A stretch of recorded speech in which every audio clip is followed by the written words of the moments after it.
Coming up, Debbie gets a little excited. Ooh, yeah. And John talks about his private life. I requested a certain size, but everyone's circumstances. What was your certain size? Huh? What was your certain size? Wouldn't you like to know?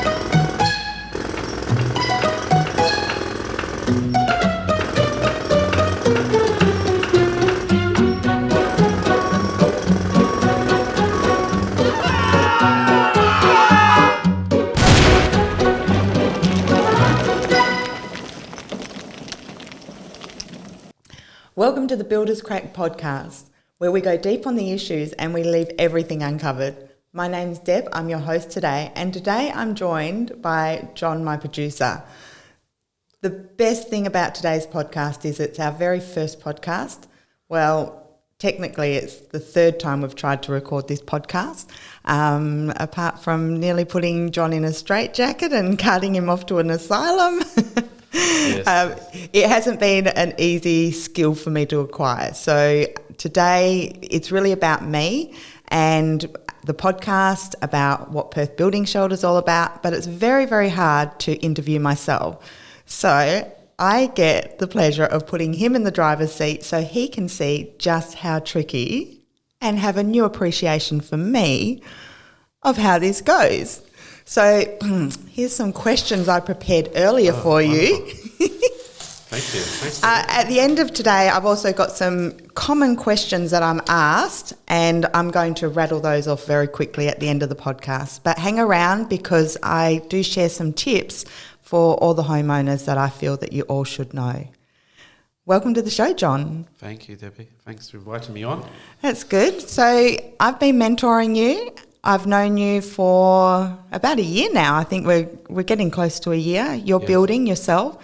Yes. So you're a homeowner, you're a producer, my producer. A man of many talents. You are a man of many talents. How's your build going? Pretty good now. Yeah. A little bit stressful in the beginning, but now it's underway. I'm very much relaxed about the whole process now because I've put a lot of things in place. So, yeah. Yeah, and putting those things in place was really important, wasn't it? Yeah. I think so. I think that was the one thing that we took away from it, well, we've talked about, that having is one thing for the builder or the homeowner to have an expectation, but there's also expectations that the builder has of the homeowner. So, both ways you need to be communicating that really effectively. And I was out at your job the other day and it's looking really, really good. I think you're at roof plate height? Yes, close to completion. Well, they've got I don't know the technical terms of the wood on the ceilings and some of the roof structure in terms of wood is in place, yes. Yeah. And did you freak out when you saw the roof carpentry? A little bit, but it's it looks quite awesome, to be honest. Yeah. I'm happy with it. But I'm not a technical kind of guy in that space. I'm not a roof carpenter, so. Yeah. And roof carpentry is one of those trades. So they've got finishing trades, which is all the paint jobs and all the pretty things that you see when the house is complete. Yes. But then the kind of construction trades are the messy ones, and the brickwork's not pretty and the carpentry's not pretty. And I know when I saw my roof carpentry, I freaked out the first time. I was like, what the heck is it? Yeah. So just trust in the process. But anyway, let's get on with this. So, handing over to you. I'm going to ask you some questions. Yes, go ahead. Okay, Debbie, who are you and what are your qualifications? Okay, so I'm a lot of things. You would argue that I'm a bit skits when we're filming these podcasts and things like that. I am one of many personalities. Foremost, I'm a mum, 2 adult children, 24 and 21. They are my greatest achievement and my greatest support. So, I'm a mum, I'm a homeowner. I think that's really relevant here because I understand what people are going through. I built twice, but we'll get into that a little bit later. I am an educator. I like educating. I like sharing my knowledge. I have a very strong belief system that, when you learn something, and especially if it's through pain, when we forward that on, we become teachers and it gives it purpose. So I'm very much that. I'm currently studying getting my mediation accreditation so that I can, at the moment I'm doing some meeting facilitations, but I want to get the accreditation for mediation. So I've done a lot of study over the last 12 months And I guess I'm a company owner. So Yes, you are. I am, and a famous podcaster at some stage along the line. Yes, yes. So that's me in a nutshell. But most of all, I'm just me, and I want people to be able to see that. Yep. Awesome. It's good to know. So, I mean, this is an important question. Why are you doing the podcast? Because you made me. Don't blame me. Don't blame me. You know when you're standing on the edge of a cliff and you have a choice whether to turn around and save yourself and before you have a chance to do that, boom, someone John. just pushes you. Yes. Yeah, here comes John. So I guess over the last 4 years, everything that I have learnt has come from having conversations with people in the industry, other homeowners. And it's how do you bring that all to someone else? I can have a million conversations, but sitting here doing podcasts will reach a lot more people when they listen. So I think that's really important. And, you know, building is kind of a little bit of a dry topic when we get talking about it. But, you know, when you listen in and you hear the experts talking, you pick up these little gold nuggets, and it's those little gold nuggets that make you really aware of what the industry is about, that there's other sides to it. That's really important to me. Anyone dealing with me will see that I'm always looking at everybody's view, not just one point of view. I also get into that, you know, sort of further down the track when I start doing training with people. So being able to get the experts in and for other people to hear it, that's how I learnt. And the fact, yes, you saw great value. And I remember, I think it was, we hadn't known each other long, and you were like, Deb, you know, you need to do podcasts, you need a YouTube channel, you need your own TV station. So, yeah, so you obviously saw value in the information that you were getting, and being able to share that is important. Well, very much so. I mean, I couldn't have got to where I am now in terms of my build if it wasn't for you. So, and I did sort of encourage you a little bit in terms of your podcast because a little bit. Yeah, because you've been there and seen it and done it, haven't you? In terms of building, there probably isn't someone in WA who hasn't been through the mill as much as you has probably, and the wealth of information that you've got and that the team at Perth Building Shelter have got. I mean, it needs to be shared because there's so many people building at the moment. So. Yeah, it's going to be a great thing. Well, we're looking forward to being able to bring that. And while we're on the subject, you know, as I said, there's, you know, me talking. Every time I open my mouth and I talk something construction, I've been mentored. So, you know, David Reed, Andrew Booth, John Edmonds, and Terry Osher. And I've said his last name wrong. He's going to be listening. They are 4 men that, had I not had them in my life over the last 4 years, I would not have the knowledge, the ability to be doing what I'm doing. And they're always there for me. You know, so people see me as the front person. They see my face in front of the company, but really behind the scenes are especially those 4 core people that have just guided me, mentored me. When I was going through my issues, I had another mentor. So mentoring is, for me, quite an important part of it, because if you can learn from someone's, like when I was going into the meetings, you know, someone groomed me and mentored me, so I knew how to hold myself in the meetings and things like that. So yeah, it was great to have that, you know, throughout the way. And now you're passing on that experience, aren't you? And now you're mentoring people yourself. Yeah, so it's so whole pile of fun. Boy, they can be difficult. No, just you. And you briefly touched on it, but like, what can people expect from the podcast? You mentioned some of the technical experts on that you might get on. Is that correct? Yeah. So we've got to arrange a lineup. So what's tricky, I think, for the podcast right now is being mindful of what is currently happening in the industry and addressing the people, you know, because there's a lot of people out there that are feeling the pain of the price rises, the trade shortages.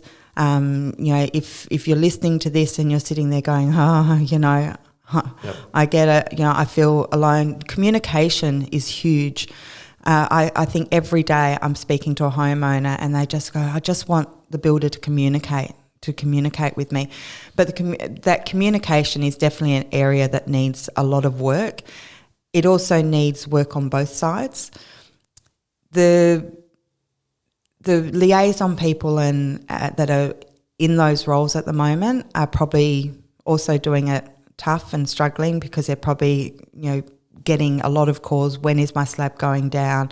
When is my job starting? And, what we can't sometimes get this, I guess, tunnel vision that we're the only ones that are building, but there's a range of people. And I'm a bit angry, to be honest, about what's going on, because the other thing is we're seeing on the media, we're seeing building companies that are folding, and for a homeowner, that's really scary. For a homeowner that's not getting answers, not getting communication, they're sitting there wondering when their slab's going. They're being asked to pay money for upfront things that maybe wouldn't have happened for. I had one the other day, and they were asking for more progressive payment. And they're watching the news and seeing building companies going under, and they're starting to question, what's going on behind the scenes.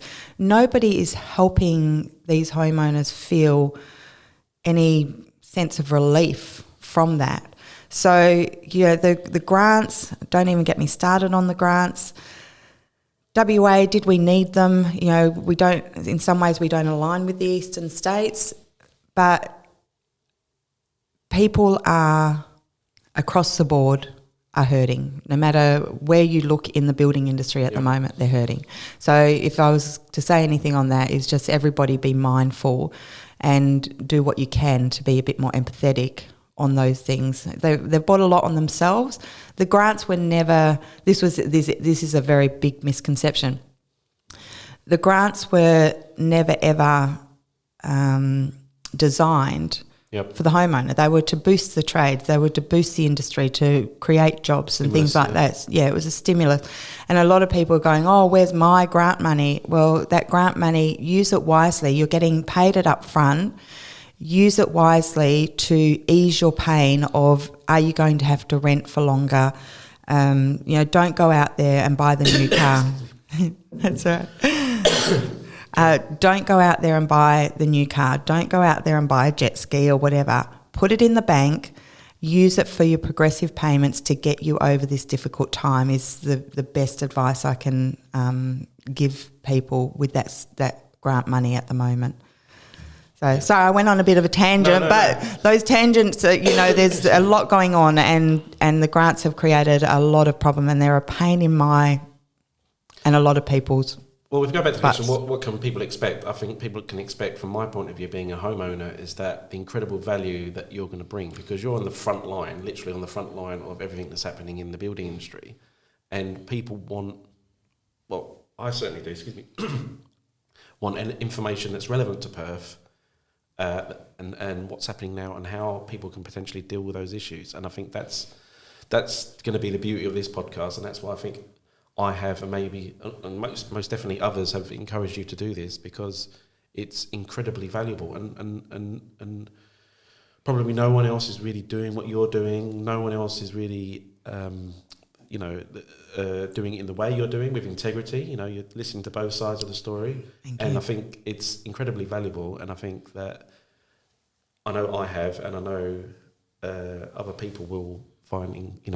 I keep mentioning it, but there's incredible value of what you're doing, what's going to come on the podcast, and some of the guests that you've mentioned that are coming online or on board. It's just going to be really informative. So it's going to be amazing. Thank you. I'm looking forward to it. That's it. Well, why is this important to you? Ooh. All right. So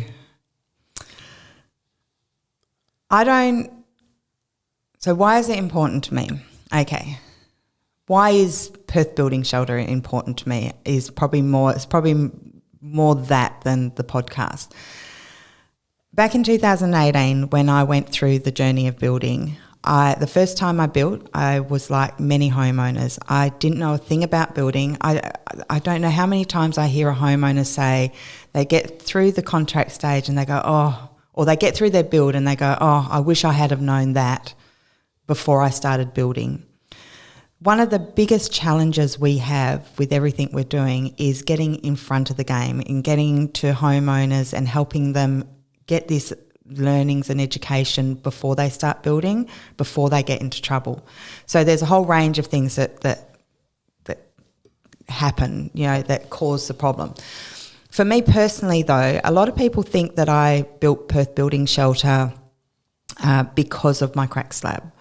And it wasn't, the crack slab was part of it, but it was what I saw in the world, or lack of what I saw in the world at the time, that really made me want to, create something bigger than myself. So I wanted to, what I felt was missing was there was no empathy, there was no compassion. Everybody wanted me to play the persecutor role, that the builder, point the finger at the builder and it was all his fault. But when we look at my situation, and for those who are listening that don't know my situation, I basically, new homeowner, very green, built a home. The house had a problem with the slab and I did raise it earlier on in the piece, but regardless, we got to the end of the build and the slab was a major problem. And so then I had to go through the processes of proving that it was not what it was meant to be, and it was a painful process. But during that time, I understood that a mistake had been made, and mistakes do happen through construction. I also believe that I got to do it a second time so that I could actually see that even building the second time and making sure that everything was smick and perfect and we were trying to get everything right, things still happened and things went wrong. And I think being able to have that opportunity to highlight that no matter how hard we try, it's a man-made product and things are always going to go wrong. So for me, it was about the fact that, there was no empathy, and I wanted to be who I was as a person and just understand the situation. And it was kind of that made me, it was kind of that broke me a little. Some of the closest people to me, whilst they supported me on one sense, they didn't support the way in which I was, trying to resolve the issue. And so that was difficult. So, and then I started, I started asking questions. How do we avoid getting into this position? How do we, what were the things? I started looking at all the people and the elements of what went wrong. Who are we going to blame really for my cracked slab? Are we going to blame the concreter, who was out there on a 40-degree day, 36-degree heat. I remember watching it from my other house because it was right next door to each other, and it was a sweltering day. And, the guy's out there slugging his guts out, under pressure, right? Yeah, under pressure.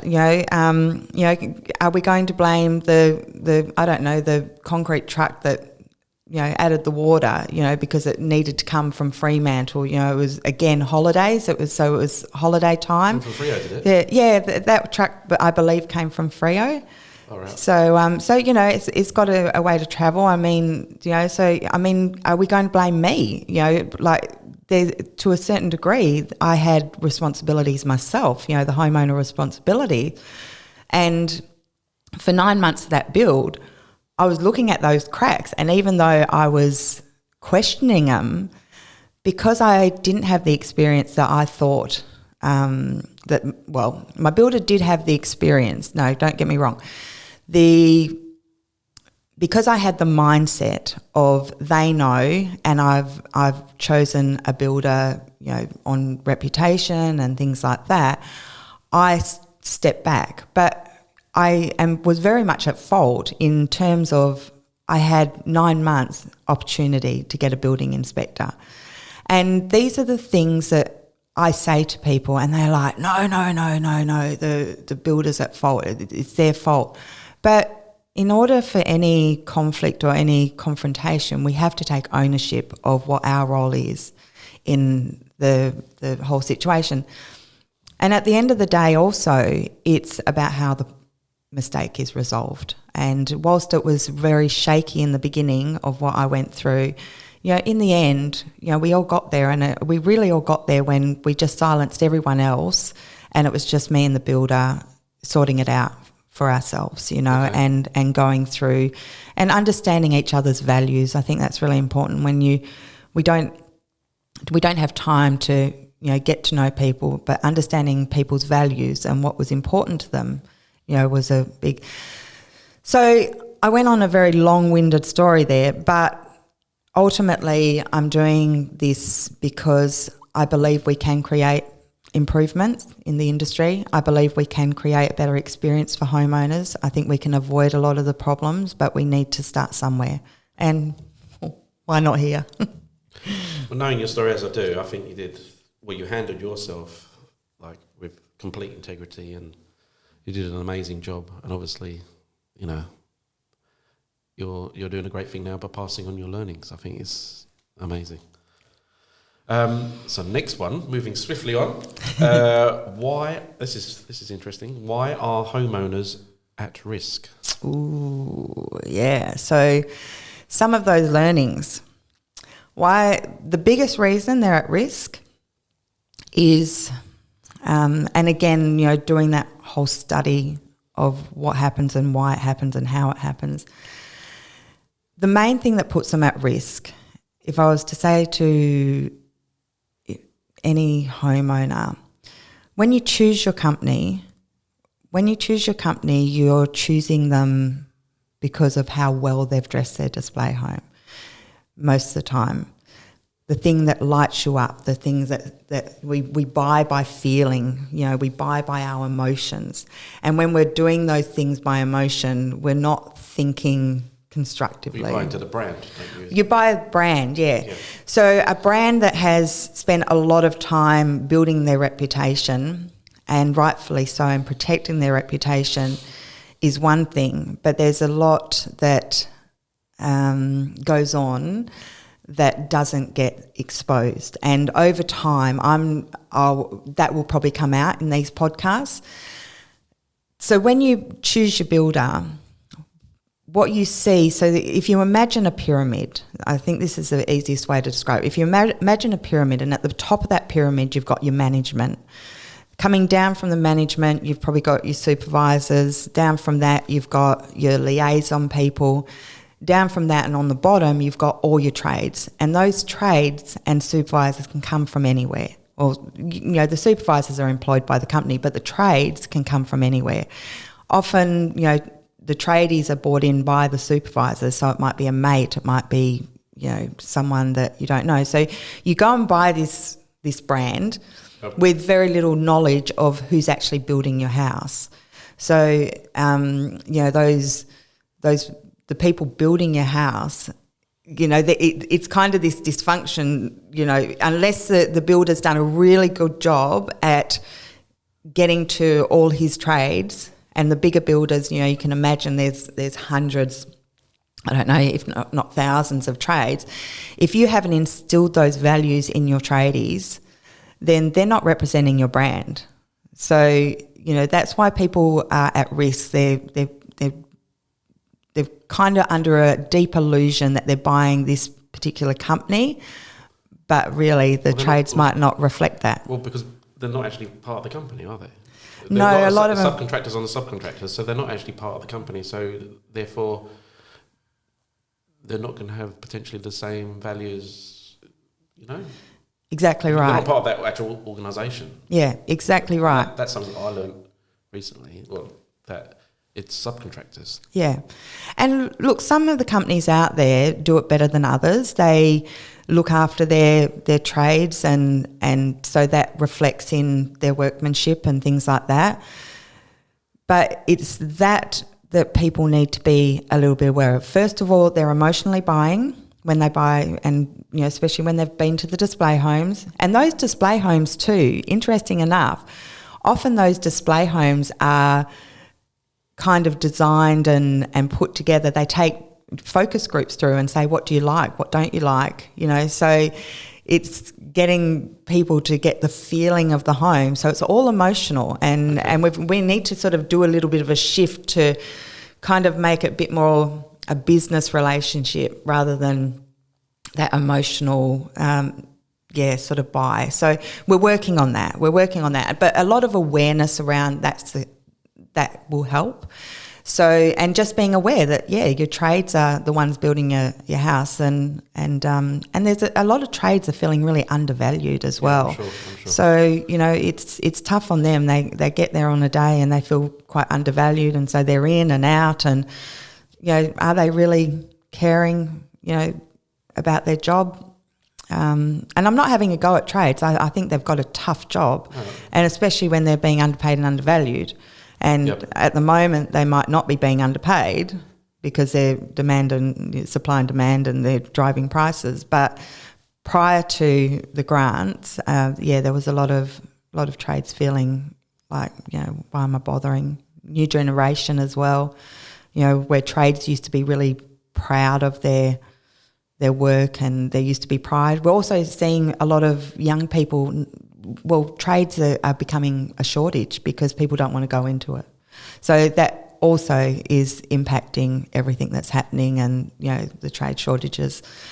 But anyway, that's another... Did I answer your question? Yeah, I'm sure you did. The question. The trades that I've experienced so far in my build have been pretty awesome. So I'm quite fortunate, and the site supervisor has been really good. So, but not everyone's so lucky, in terms of, So next question. Why do so many cases end up at building commission?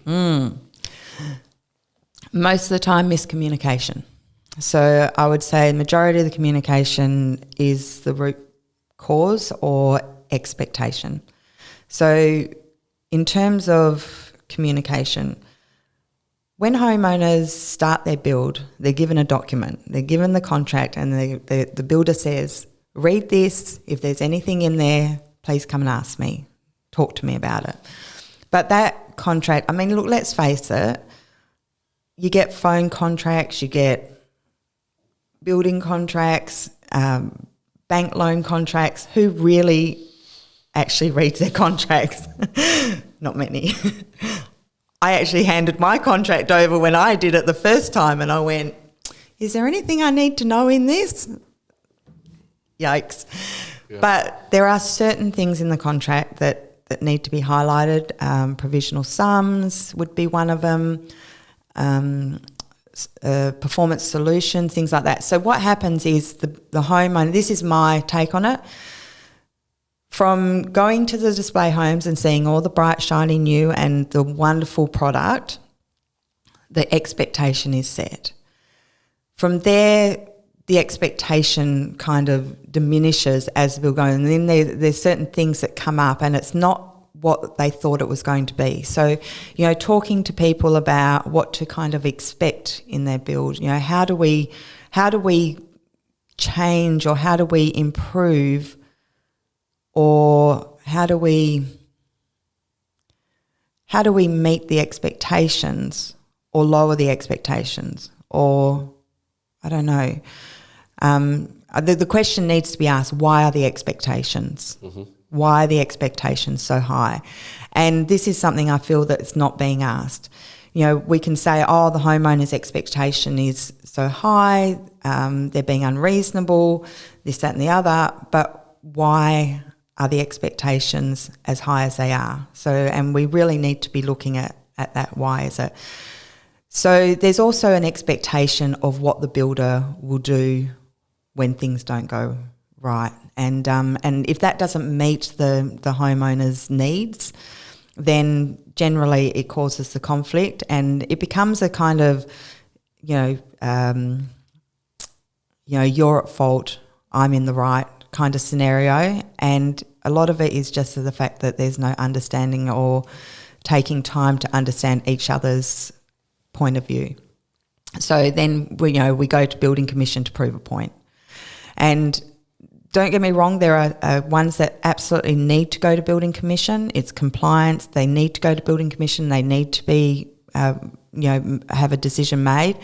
But in every opportunity in the disputes resolution, there's a 14-day at the beginning, there's 14 days that a homeowner can try and resolve it with the builder without going to building commission. And what I really encourage people to do is just step back, take some ownership. How did we get to this? Both parties, how did we get to this point? And can we resolve this without going to the building commission? Because, building and energy, everybody says building commission, it's old habit, but it's actually building and energy. So, if you can avoid that line, please do. Don't go down there just to prove a point, because it's a painful process and you can be in there for 2 years because of, being able to appeal things and that sort of thing.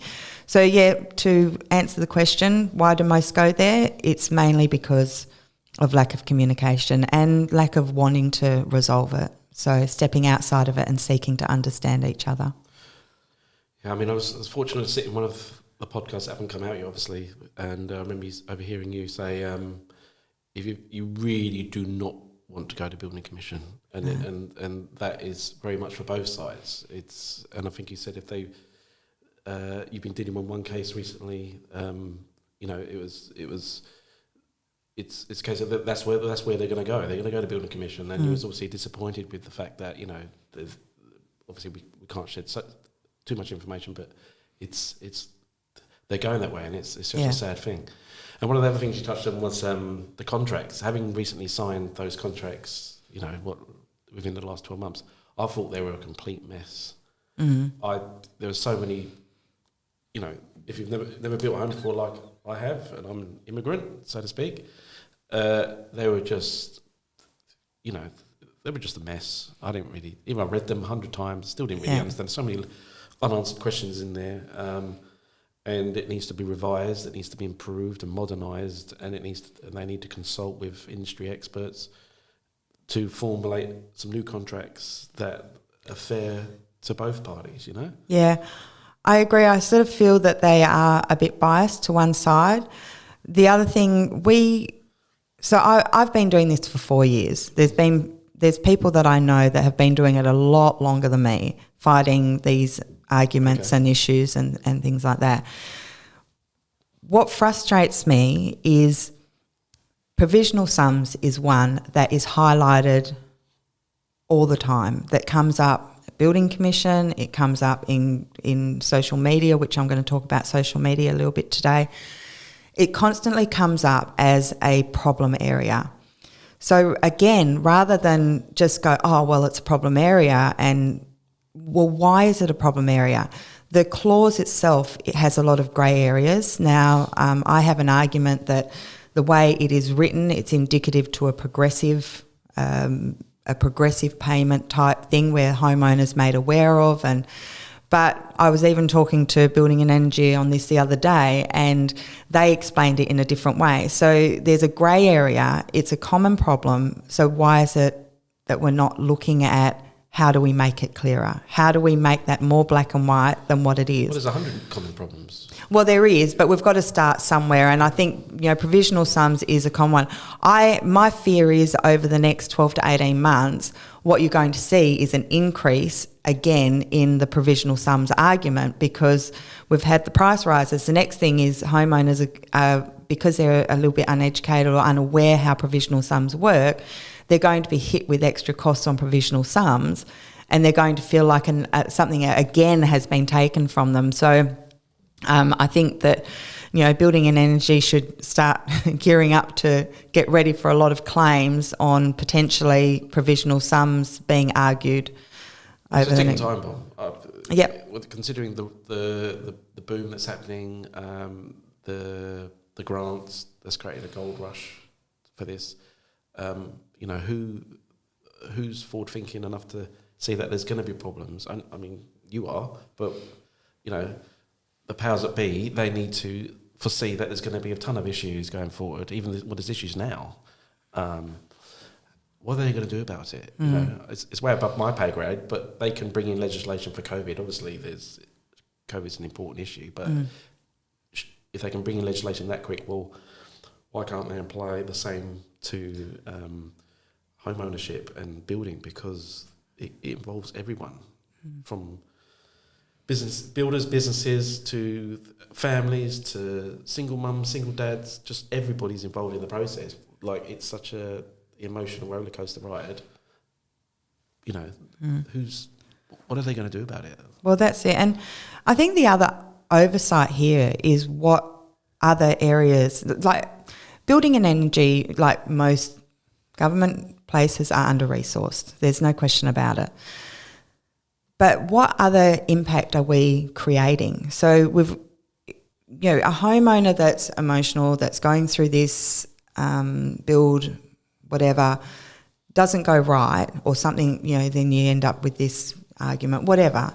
You've got low resilience because of COVID, and I hate using the word COVID. I think everybody would agree with me. Everyone is over hearing the word. It has a lot to answer for, but the truth of the matter is we now have a society with low resilience already. Then you go into building a home, which is one of the most emotional things you will ever do. I can vouch for that. Yeah. You certainly can. If that doesn't go right, or even if it does go right, you've got this, no, let's go if it doesn't go right. If it doesn't go right, now you have impact on mental health system, the financial systems, so it's a domino effect. And marriages, relationships, 100%, kids, then you've got pressure on the family courts. I mean, it's endless where this goes. So we need to start creating, I don't want to sound cringe when I say it, but a better world where we're caring about the humans more than we care about the emotional state, that we care about keeping those relationships. Perth Building Shelter, one of the hardest positions we took coming out was to take the standpoint that we are not on one side or the other. We support the homeowner. We've got their back. The one thing I want every homeowner to feel is no matter where they turn, someone's got their back, and we've got their back. In terms of everybody else, we are really empathetic to what is going on. And so one of our hardest positions to take was to have that. It's going to come under a lot of criticism. It's going to be a lot of people that, think that, I don't know. There's going to be opinions, and that's why I'm very sorry to every person that listened to our community announcement, because I was really afraid of that judgment. I was really afraid, and I just know that the true me didn't come out in that community announcement.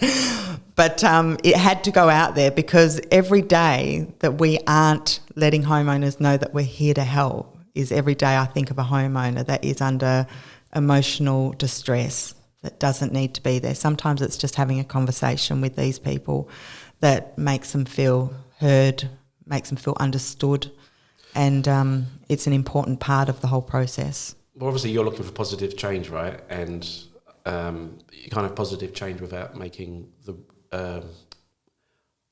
asking for the right things to happen. And what I mean by that is that I've overheard you firsthand, like you've received calls from homeowners, and the homeowners have said X, and you say, and you've put them right. You said, well, no, it's actually, and the builder's correct in this position. It's potentially, like you said before, about miscommunication, and there's been a misunderstanding, and obviously the homeowners got emotional. But my point is in that, you've been very, you've shown a lot of integrity in your approach to these situations. Is that, if you see an issue that is potentially with a homeowner, you've highlighted that, and I've overheard that firsthand. That's the best approach. To have real change, you've got to listen to two sides of the story and move forward in the best way forward. And people need to come on board with that approach, because that's the only way that you're going to get change. Yeah, and like the word change, I like to, and you've heard me say this, I would rather say improvement, because change I feel is more, there's a lot of good that is happening, but there's a lot of bad, and we need to start addressing the bad, and we need to start looking at why it's happening rather than look at the behaviour of what's happening. We need to look at why is that happening. And I think at the core of everything, if we can just start coming back to, understanding human relationships more, because it's relationships, communication. If we can understand that a little bit more, a little bit deeper, and especially on a little bit on the psychological level, we don't need to be all psychiatrists to do it.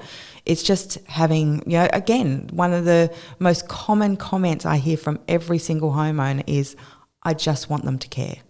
They're the exact words. I should brand it. Can I do that? You can, I don't know. Maybe I should trademark that. I should trademark that. So, these are the things that we hear. These are the things that we're listening to. We just want to improve it. Now, you mentioned positive change, and you're out of questions. I only gave you so many because I just wanted to make you feel the pain of what I go through every time we do this. It's squeaky bum time, don't worry. Okay. I want to address social media. Ooh. Yeah, because now, again, yes, this is something I sit in social media pages and I watch the drama unfold. Every homeowner, I believe, that goes to these social media pages goes because they want help. And I really am now talking to the people that sit in these pages and comment. I'm going to come out with quite a strong statement here. Okay. They're not helping. They're not helping. But what is sadder about those social media pages is you might get one or two comments that are of complete value, that obviously are from an experienced point of view, that know what they're talking about, but it gets washed away by all the mudslinging of companies and, just the banter and stuff like that. It's really not helpful. These homeowners that go there and ask the questions, they are in pain. They are scared. They're wanting answers. They're wanting clarification. And I really am just trying to get people to listen to this. If you're sitting in these media pages and you just want to, be a troll and sling shit or whatever it is, find somewhere else to do it. It's not fair on people. There isn't it? Well, down the pub. I mean, where else are they going to do it? But anyway, carry on. Yeah. Well, and that's part of the problem, and that's part that frustrates me. I spent 12 months knocking on the doors of people that I felt should be taking this on. I didn't believe that us as homeowners should be taking on such a big task of giving somewhere for homeowners to go to. They're under-resourced. It wasn't high on their agenda, but that's because they're not sitting down on the bottom rungs here seeing the pain that people are in. But what I really want to say is those people out there that are on these social media pages that just want to, get into the drama of it all and comment on different builders and what have you, just be mindful of what you're doing to the homeowner. Be mindful that homeowner, you've obviously got experience. Rather than be part of that drama, use your experience and get behind these people and private message them and say, hey, can I help? I've worked in the industry for X amount of years, and yes, project builders have their issues and stuff like that, but you can do X, Y, and Z. These are the steps that you can take. This is where you stand with it. This is the experience. The unhelpful comments of just saying, that company and that company. The other thing is, for homeowners that are listening to this, to remember those social media pages as well, they're full of the things that are going wrong, but there are equally as many going right. No matter what we look for in life, we've always got a negative and a positive. We can't have happy without sad. If you shave a magnet down to the finest filing of a magnet, it will still have the two polars, no matter what we are. So it's mindful that, yes, there's a lot of crap that's happening out there, but there's also good ones happening as well. And take your individual position and just shut out the noise, and look for, if you're in those social media pages, look for the comments that are giving you constructive advice. I'm also really keen to connect with the people that are in those social media pages that are trying to help homeowners that do have years of experience. I find that if I can find some of those people, we're a little bit under-resourced in our private community, and I'm looking for experienced people that are happy to help, but connect with me on it.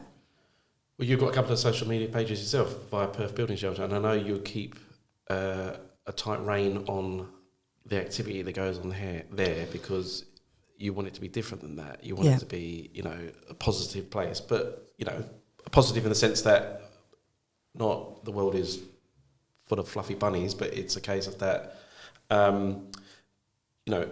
people can come to the page and get help. Yeah. And that's a fantastic thing. And I think from a homeowner point of view, in that when people go to those particular web pages, having been through the processes myself, I think, and it goes back to what you said before, it's about ownership as well. Things do go wrong, don't get me wrong. Some people have genuine grievances, but I think that the approach that I took from the outset, even before we came into contact, is that I needed to take ownership of it. Ownership from the point of view that, a parent, a husband, I need to lead this project from the tradie side of it and the building side of it, and just take ownership of just take ownership of the whole process and make sure that things are put in place to prevention. It's all about prevention for me. Yeah. And I think there's two sides of the coin. People may not, some not all, some may not be putting in measures in place to prevent certain things from happening. Like you mentioned, the building inspector. Yeah. Just get on board and try and learn the process and learn what goes into it, because the more knowledge you have, the more the more understanding you had of the situation, the less emotional you get. That's what I found. And I ask questions. I've asked questions of you. I've asked questions of the site supervisor. I've had questions just to understand the process. And the more information I know, the less worry I have. And I think that's something that's just some homeowners could potentially do to help them through that process. Don't expect that, you're signing I think you mentioned, we had a discussion before, people sign on the dotted line for a $150,000, $200,000, $300,000 house, but they say, right, good, you're going to take care of it from here. Cool, I'm going to step back and go play AFL or whatever. Yeah. But the problem is that you shouldn't. Well, you wouldn't do that under any other circumstances. You wouldn't entrust someone implicitly, giving them $300,000 to just run with it. Yeah. You need to be hands-on. Yeah, and that's why, look, at the moment, especially the way things are, the building inspectors are so important. There's just as many dodgy building inspectors out there. So making sure that, we talk, that podcast that's coming up where we talk with the building inspector, we talk about the measures to be careful of, and make sure that you're checking their credentials as well. It's a kind of as you said, a ticking time bomb, but having the awareness, I think, is the biggest thing. Having the awareness that everything that what it appears is, I always say I want people to see the beauty of a tree but be aware of what's hiding behind it.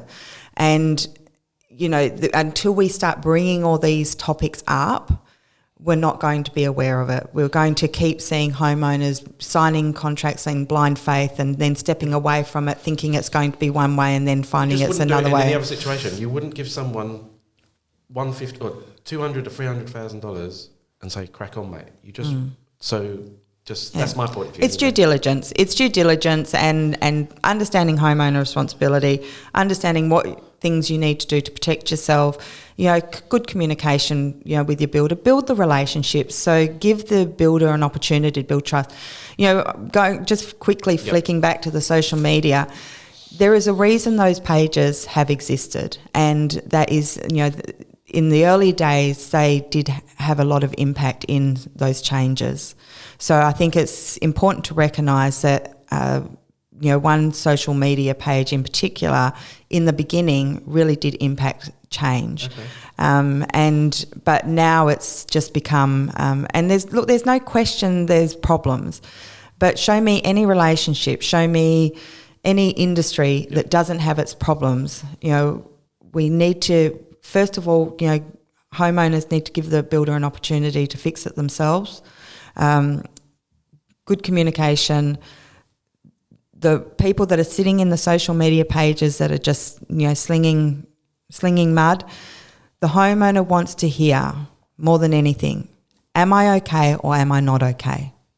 Is this problem a problem that's going to leave me not okay, or is this a problem that I'm going to be okay with? That's really what they're asking. When they go to these pages, that's really what they're asking. That's really what they're knowing. That's the root of it. So, I'm fairly driven and passionate about that one. It's just because I see it's part of the problem and not part of the solution, and we're all part of the solution.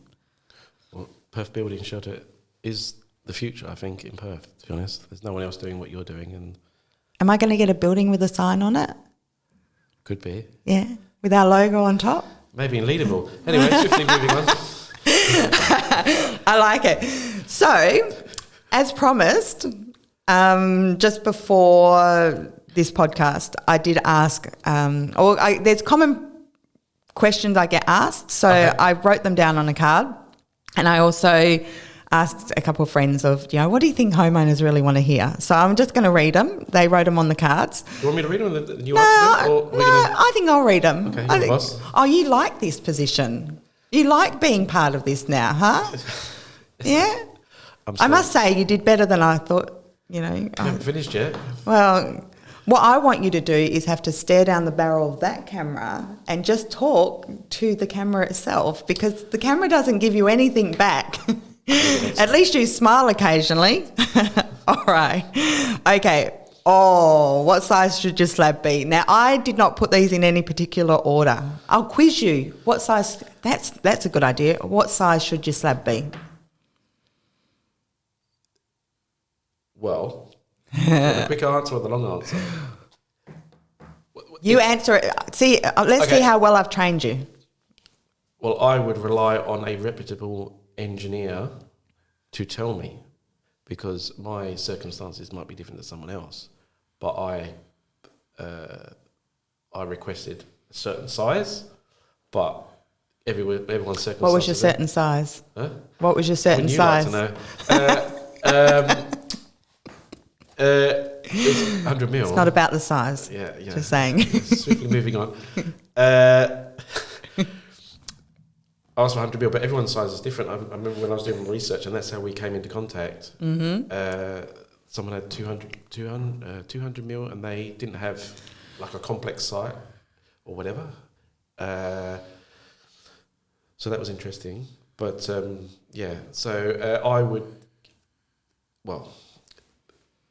I would get a reputable engineer, and the engineer would probably be most likely. My process was the engineer was engaged by the builder. Yep. I wasn't happy with their findings or their suggestions, so I got a different. I got an independent engineer. That's it. I got an independent team to tell me what it should be, and then we got the builder. When we decided, through discussion with the builder, we got a new engineer, and they were in agreement. Yep. So that's a really long answer, but basically it's do your research, speak to people, maybe engage an independent third party to give their thoughts, and it was a couple $100, and that couple $100 got me what I wanted. So there's ways and means of doing it. Yep. Obviously, I'm not an expert, so I engage an expert. In my training, that's how I deal with things. I engage experts, and therefore that carries a lot more weight than saying, hi, can I have a 100 mil slab? Excellent. Anyway. Do you know what the Australian standards are?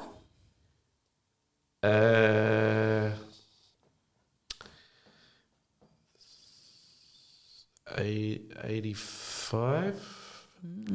Yeah, 85 to 100 is the Australian standards. However, there are 75 mil slabs going down. The 75 mil slab, it's an engineering design. The homeowner just needs to be made aware of it. I sort of feel that this is a sticky point for me, like make the homeowner aware, that give them the option, have the transparent conversation. You've got a 75 mil slab, it's a cost-effective way of doing it, but do the you choose, they get the option. What my issue with it is often it's not spoken about. Now the 75, 85, or the 100 can all have their own problems if they're not supervised or done right. So that's my take on it. But yes, engineering is, the experts need to do it. I'm going to look down the camera now. Don't accept 75. There you go. Yeah, well, I want to say that, but I really do. I really do say don't take 75. But why? You know what? Make an educated decision on it. Part of the engineering design, this has never been answered. Never, ever been answered, okay? Part of the 75 mil slab on the engineering design, it says the 75 mil slab is meant to be part of a regimented inspection regime. Anybody listening out there, it's on the engineering design, tell me, what is that inspection regime? What does it entail? Because I am really keen to ask and find out the answer to that. Documentation, it's who, what, when. Anyway. Yeah, my biggest issue is that a lot of homeowners don't know that they're getting a 75 mil slab.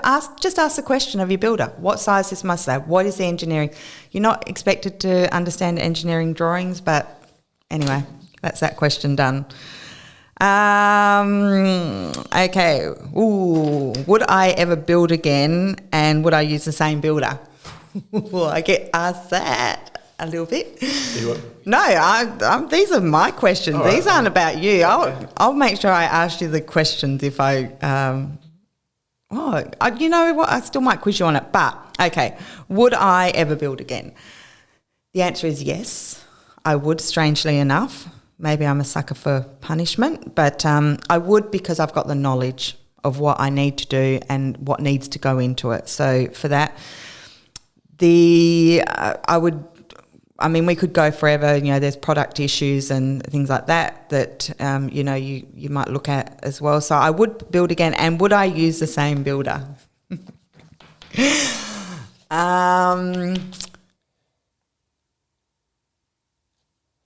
Better the devil you know than the devil you don't. Maybe. I think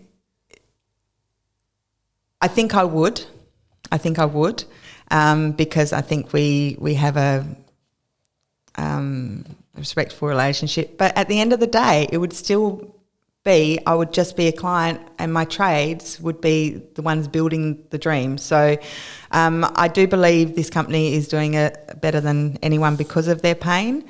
And if there are people out there listening to the podcast and decide to go in search of who the builder is, I just want to put your mind at rest that a lot of changes were made within that company, and I'm not endorsed by them. I'm not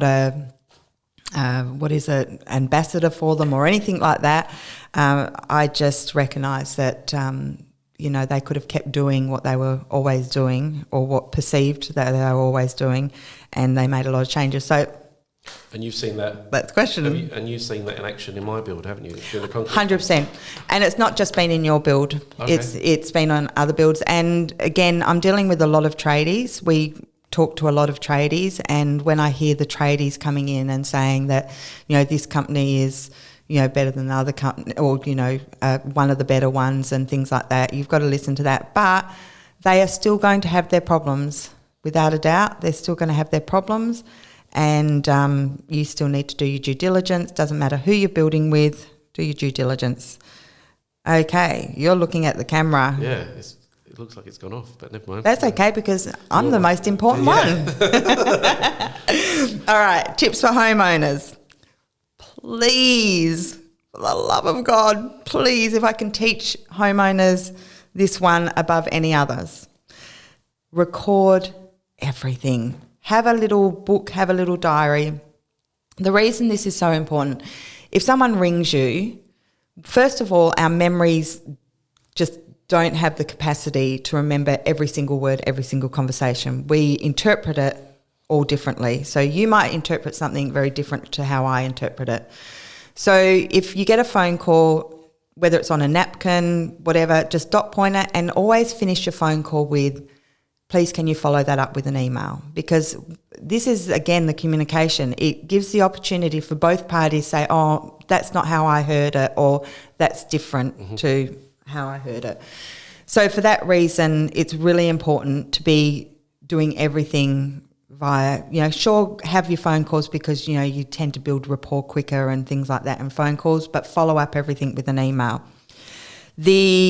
On that subject as well, just because you've asked for something, if your company does not write back to you and agree to it, there is not an agreement there. So we've seen this happen before where we had a homeowner who said that she wanted the,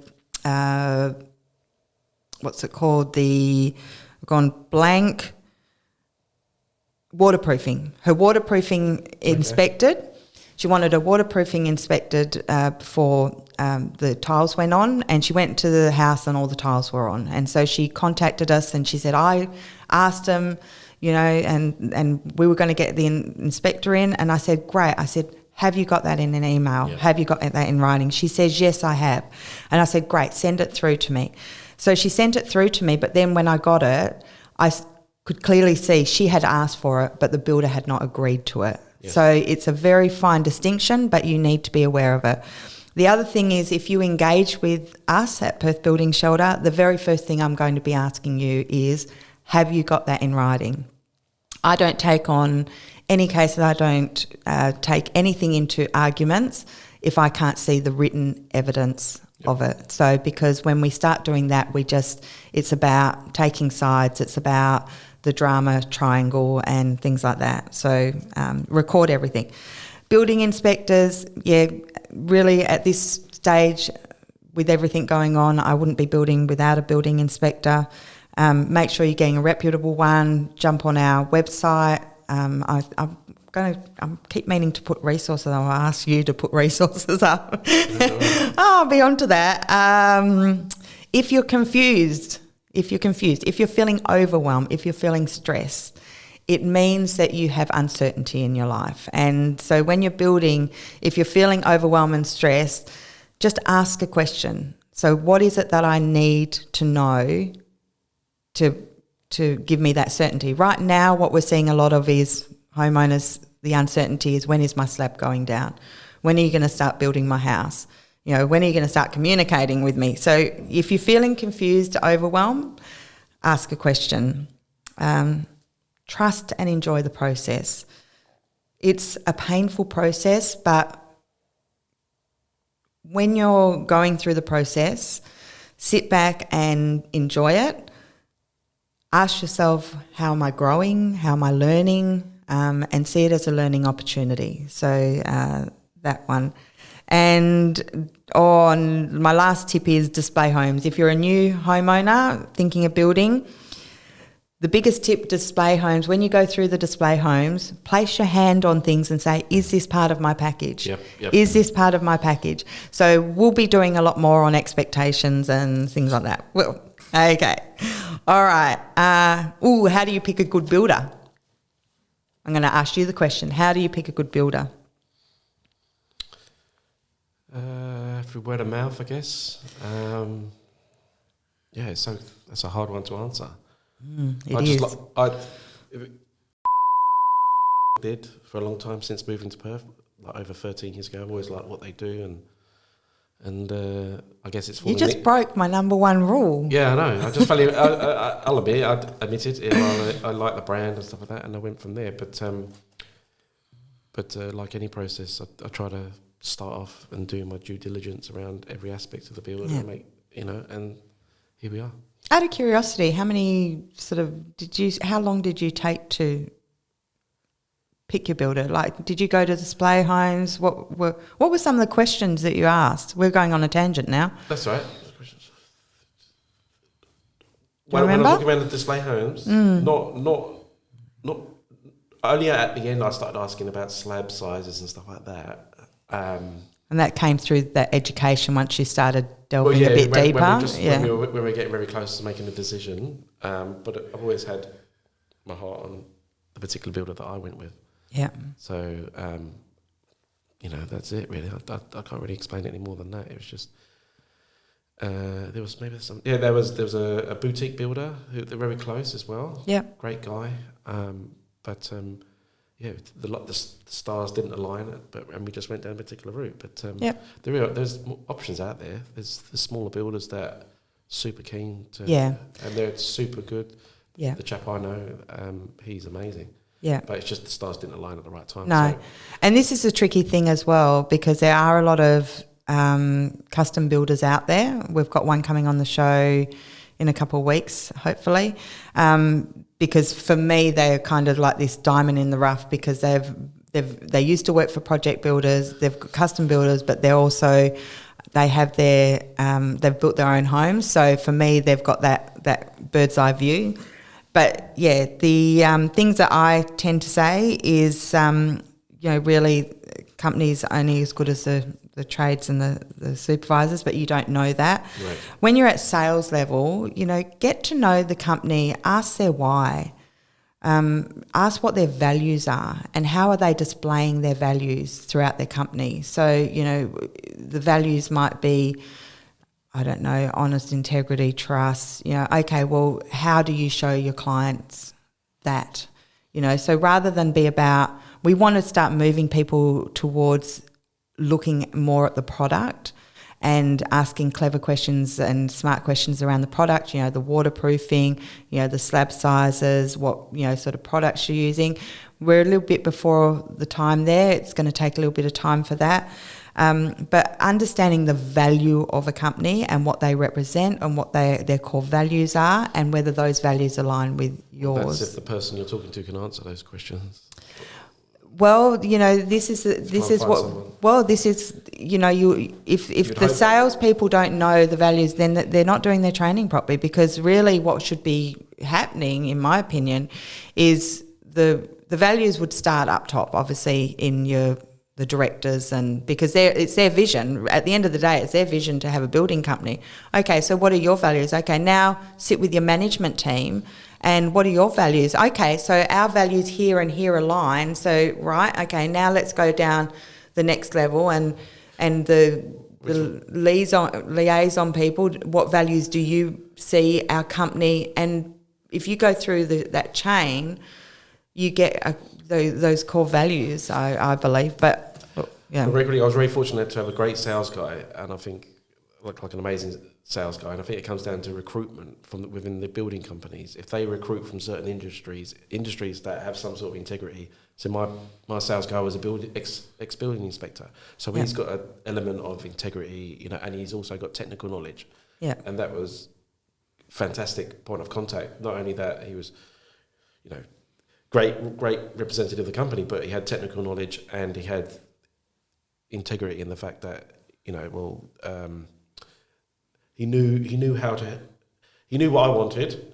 He come from the background that had integrity, if that makes sense. Yeah. Then the partnership was awesome. So the building companies need to recruit well, like any organisation, to ensure that they're getting the people from certain industries that have integrity. Yeah. Does that make sense? Maybe have a bit more. Yeah, building.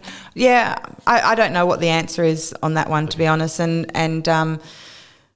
For me personally, I kind of skipped that stage because I had a recommendation from a friend to build with the company that I did. And so I went from there straight to, I didn't sort of do it in the display homes, if that makes sense. I kind of went to, from a recommendation straight into sales. So I wasn't making a decision. I had made my decision on the company. Right. At the beginning. But in saying that, it was really interesting because in hindsight, I realised looking back there were a few little niggles and a few warning signs that I ignored. So listen to the gut instinct, is because the gut instinct, and again I'll go into another time where the psychology of what's actually happening in the buy zone of buying anything, but especially when you're looking at homes, is quite relevant. All right. I hate my friend. I might leave that question for last. Okay. What services do Perth Building Shelter provide? Okay, so we've got, they're on our website, www.perthbuildingshelter.com.au. There's also a booking system there that you can book in some time with us. Nice if you. That. I know. I wonder who was responsible for doing that website. I don't know. Yeah, I think it was, I don't know, some guy, John Morgan. What is it? Where We Are Eruption? Oh, yeah. Anyway, sorry about that. Oh, I just hit the trigger. Okay. Yeah, we've got mentor programs, which you're obviously being mentored and have very seen. grateful for that. Very grateful and seeing the value in that. Meeting facilitation. So, yeah, the meetings, sometimes we just have to go to meetings when things aren't going right, and it can be a really daunting task. So I do a lot of mentoring. I do a lot of grooming. I hate the word grooming, but, Mentoring. Mentoring. We'll call it mentoring, and, part of a massive support network. And the last question, clearly sent to me by a dear friend, are the podcasts your desperate way to try and hook a man? No, they're not. Wow. Leave your names and addresses in the comments. Maybe a profile photo as well, just so I can check you out. No. Anyway, thank you, John, for joining me today and getting me through this very first podcast. I know that you're greatly relieved, and you'll be even more relieved when I stop talking. No, it's been great fun. It is a load of fun. Maybe you should be my regular when I don't have a visitor. Maybe. Well, let's see if the camera works. So. Oh, yeah. Well, that's okay. You've got mine on it. Thank you, everyone, for joining us today. We look forward to being part of your building journey. Remember, we're here to support you, and even if that's just a phone call, sometimes it's just a chat that helps you on your way. Look forward to seeing you soon. The information and opinions presented in this podcast are for general information only, and any reliance on it should not be without seeking professional advice. Perth Building Shelter does not endorse, approve, recommend or certify any information, product, process, service or organisation presented or mentioned in this podcast unless stated otherwise. Perth Building Shelter disclaims all liability for any loss arising out of any individual's use of or reliance on the information presented in the podcast.